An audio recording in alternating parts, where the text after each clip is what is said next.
इस कार्यक्रम के पुण्यार्चक हैं प्राचीन श्री अग्रवाल दिगंबर जैन पंचायत रजिस्टर धर्मपुरा, प्रधान श्री चक्रेश जैन, महामंत्री श्री विजेंद्र जैन, कोषाध्यक्ष श्री शेखर जैन, सचिव श्री नीरज जैन, मंदिर मैनेजर श्री पुनीत जैन।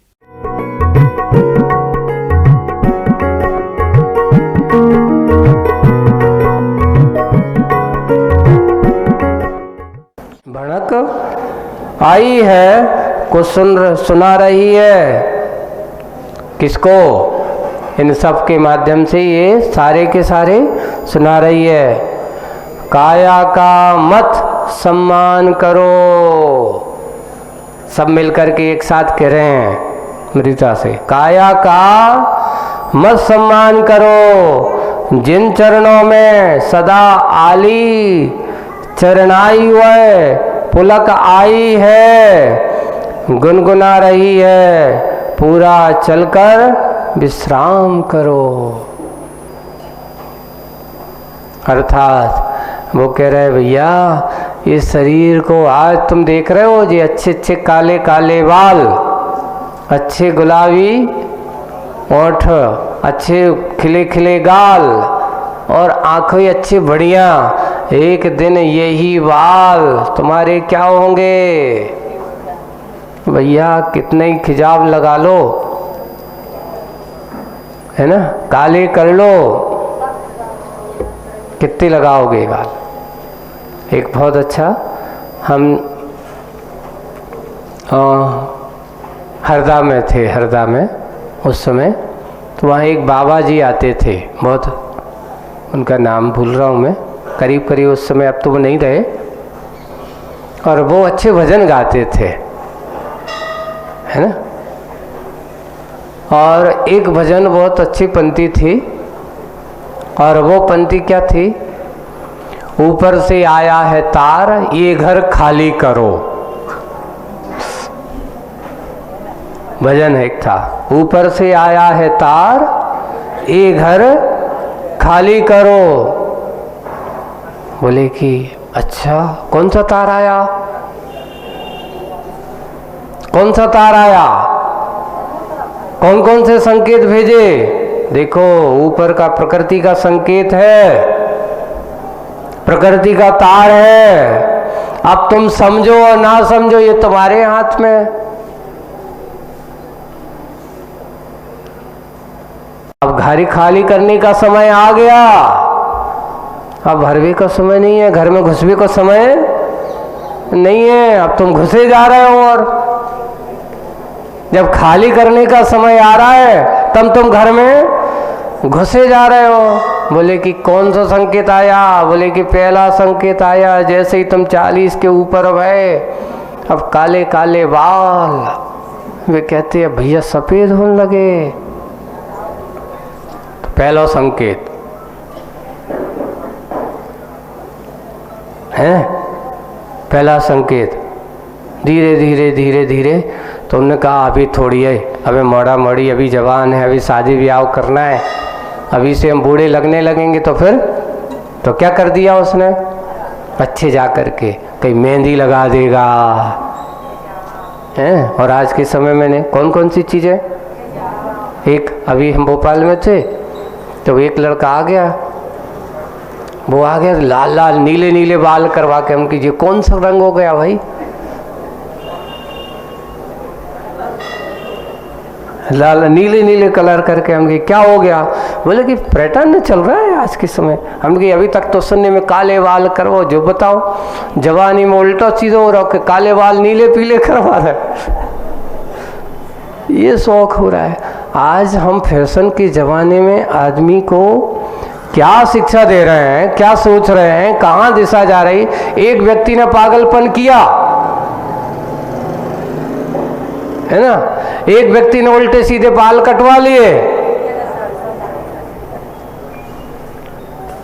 सबके सब उल्टे सीधे बाल कटवाने। एक पागल हुआ, सारे पागल, भेड़ की चाल।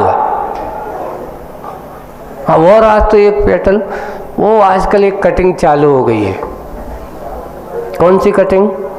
सुअर कटिंग। कौन सी कटिंग? उसका नाम दिया गया है, सुअर के बाल कैसे होते मालूम है? आजू बाजू के तो वो करते, बीच बीच में खड़े हैं बिल्कुल ऐसे।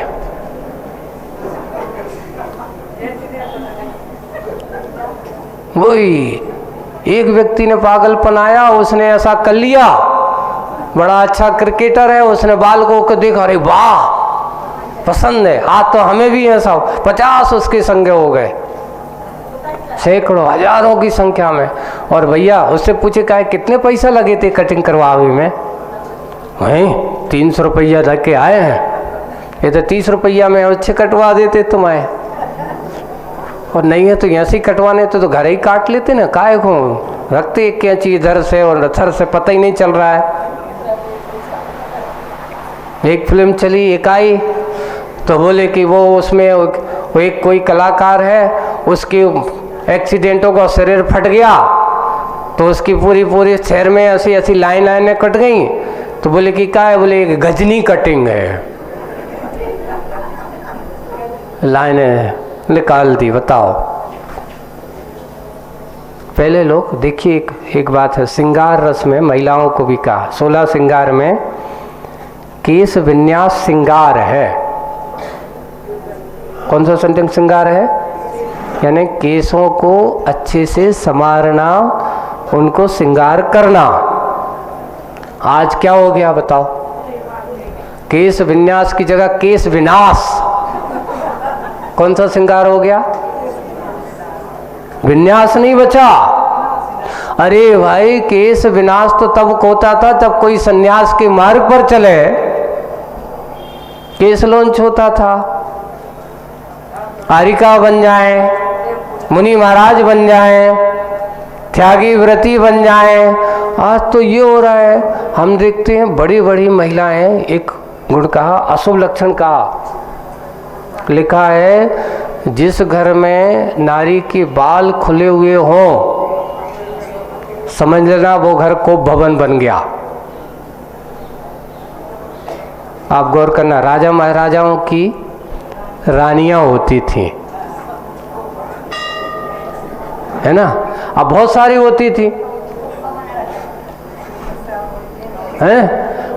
3 लक्षण बताए, तो बोले कि फलानी रानी को भवन में पहुंच गई। बोले कि कैसा हो गया? को भवन में जाएंगे तो सबसे पहले काले कपड़े पहन लेंगी।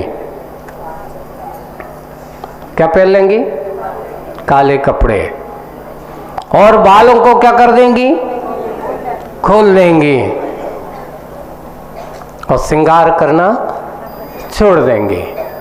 बस समझ लेना, रानी महारानी जी कहाँ पहुंच गई हैं? कुप भवन में पहुंच गई हैं। अब घरों में क्या हो रहा बताओ? आज ये कहीं रानी है तो कहाँ भेजे? वो हमेशा कुप ही भवन में बैठी तो क्या करो जाए।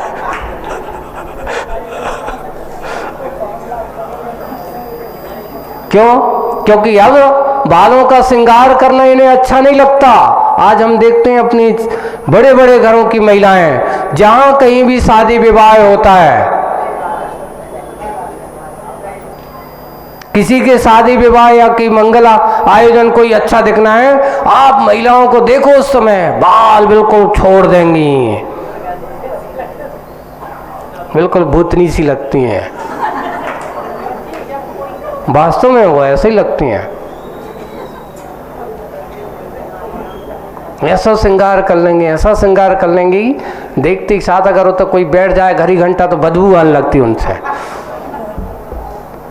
सही में जब वो पसीना के साथ वो करते ना, होते ब्यूटी पार्लर वगैरह में जा करके, और अगर पसीना गर्मी हो, पसीना आ जाए तो उनके पास तुम बैठ के बताओ, उल्टा हो जाता, वो बदबू आने लगती है। आज ये श्रृंगार के नाम से लोगों को इतना वो किया जा रहा है, इतना किया जा रहा है। सबसे ज्यादा अगर कोई इस मार्ग पर भटकना एक और इसके ऐसा करने का, सबसे पहले कहा कि किसी के शादी विवाह में जाओ, अच्छे श्रृंगार करके जाओ, श्रृंगार बिगाड़ के मत जाओ। मंगल का सूचक बताया है। किसी को शुभकामना देने जा रहे हो, तुम्हारे जीवन की यात्रा मंगलमय हो। और तब जा करके सबसे ज्यादा लिखा जाएगा, आज शादी के ड्रेस कोड है काला कपड़ा। एक और सबसे ज्यादा आज हमारे जवान भाइयों में एक पैटर्न चालू हो गया। कौन सा? दाढ़ी रखाने का। बोले कि क्यों भाई, क्यों कर रही है? महाराज अच्छे लगते। एक बालक आया, यही सागरी का है, और पहले बड़ा अच्छा समर्पण वाला अच्छे सा था मेरे। वो आए, वो बैठा, मैं पहचाना नहीं। अब उसने अच्छी बड़ी ऐसी दाढ़ी, वो बैठा रहा।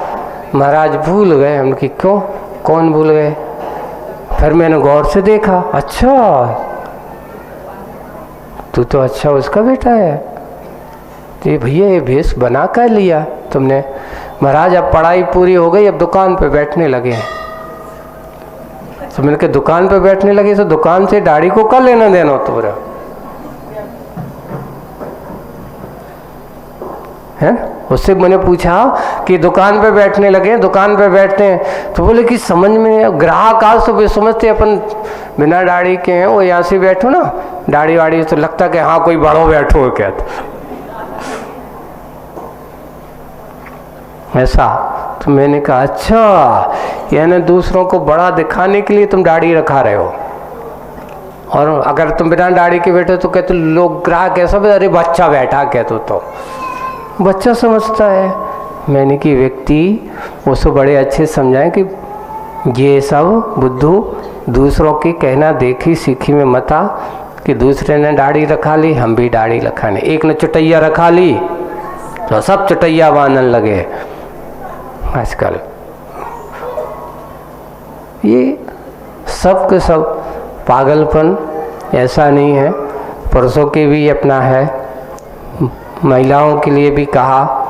महिलाएं बाल जब कटाती हैं या तो कहीं विधवा हो जाएं या फिर संन्यास लें, दो ही स्थिति में कहा। दीक्षा का मार्ग अपनाएं यानी संन्यास का मार्ग अपनाएं, या फिर कब? वैधव्य काल में। और अगर इस बीच में अगर महिलाएं बाल कटवाती हैं, समझ लेना उस घर में अशांति का वातावरण आने वाला है।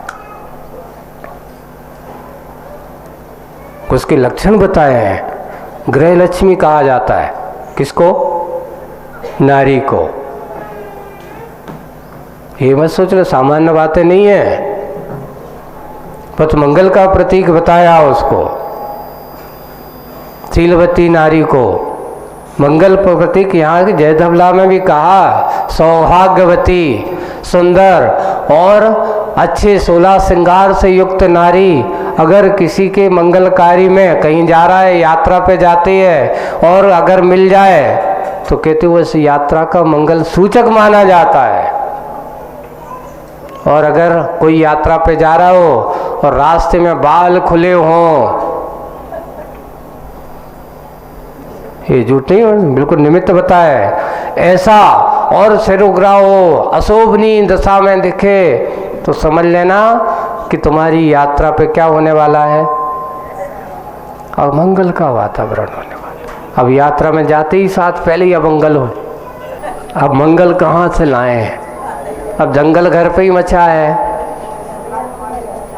ऐसा है, आज वो विषय निकला और विषय की बालों की बात आई, तो देखो मुखमाटी में कैसे बालों की कल्पना की है आपके, कि सुंदर शरीर का श्रृंगार रस चल रहा है। आज आपको श्रृंगार रस में कहा कैसे, जिन बालों में अली गुण हरियाणी, जो काले बाल हों, अच्छे अली गुण यानी काले काले बाल, कुटलाई अच्छे घुंघराले हो, ये घुंघराले बाल, भनक आई है कुछ सुना ऐसा, पर ऐसी सुंदर काया, सुंदर श्रृंगार रस करते हुए, जिनके ऐसे अच्छे काले बाल हों, अच्छे गुलाबी होंठ हों, अच्छे खिले खिले बिना झुर्री वाले गाल हों, अच्छे कजरारे नयन हों, पर ये सब ऐसा सह रहा है तो कहा जा रहा है कि इस काया का सम्मान मत करो। ज़्यादा इसका अभिमान ज़्यादा हो गया तो इसका ज़्यादा इसमें मत रह जाओ। क्या है? जिन चरणों में सदा आली चरणाई, आपको जिनेंद्र भगवान के चरणों में आई चरणाई, पुलक आई, गुनगुना रही है अच्छे से उन चरणों के माध्यम। जब उसने उसको क्या किया? अच्छे से रोना चालू किया है और उस चरणों में उसके अंदर पुलक यानी मृदुपना, पुलक का अर्थ क्या होता? मृदुपना। पुलक आई, गुनगुना रही है, पूरा चल रहा है। अब वो थोड़ा कहती विश्राम करो और सुनो आगे। और छोर कहाँ उस सत्ता की, आप उस मृदुता माटी की सत्ता की बस का कोई और छोर नहीं है। तीर तट पर गुरुमत्ता की, उसकी बहुत महान बड़ी गुणवत्ता है उसके पास। जो कुछ है प्रस्तुत है, अपार राशि की एक कणिका, बिंदु की जलांजलि सिंधु को, और वह भी सिंधु में रहकर ही यूँ कहती मृदुता, माटी की मृदुता मौन घूंघट मुख पर लेती। कहने की जरूरत नहीं है। माटी की मृदुता का, वह सिंधु का अपार राशि की एक कणिका यानी एक बूंद भी, जैसे सिंधु में से एक कणिका, बिंदु की जलांजलि है यानी एक बूंद सिंधु में मिलती है तो वो भी अपने आप का समर्पण करती है, उसमें मिलती है तो वो भी उसकी क्या है? जलांजलि है। जल के द्वारा जो अंजलि से दिया जाता है उसका नाम जलांजलि है सिंधु को। और वह भी सिंधु में रहकर ही, उसमें रहकर की यूं कहती मृदुता, माटी की मृदुता, मुदित नहीं, मुदिता माटी की मृदुता। मुदिता अर्थ आनंदित, बहुत मुदित है, आनंद से भरी हुई माटी की वह मृदुता मौन का घूंघट मुख पर लेती है। और वह मौन के घूंघट, ऐसी माटी की मृदुता का वर्णन यहाँ पर उसके रोने से जो प्रकट हो रहा है और उसकी तुलना की है, इतनी तुलना करते हुए, और वो मौन घूंघट लेती है। आगे की बात आगे समझेंगे। आज बस इतना ही। बोलिए परम पूज्य आचार्य गुरुवर श्री विद्यासागर जी महाराज की।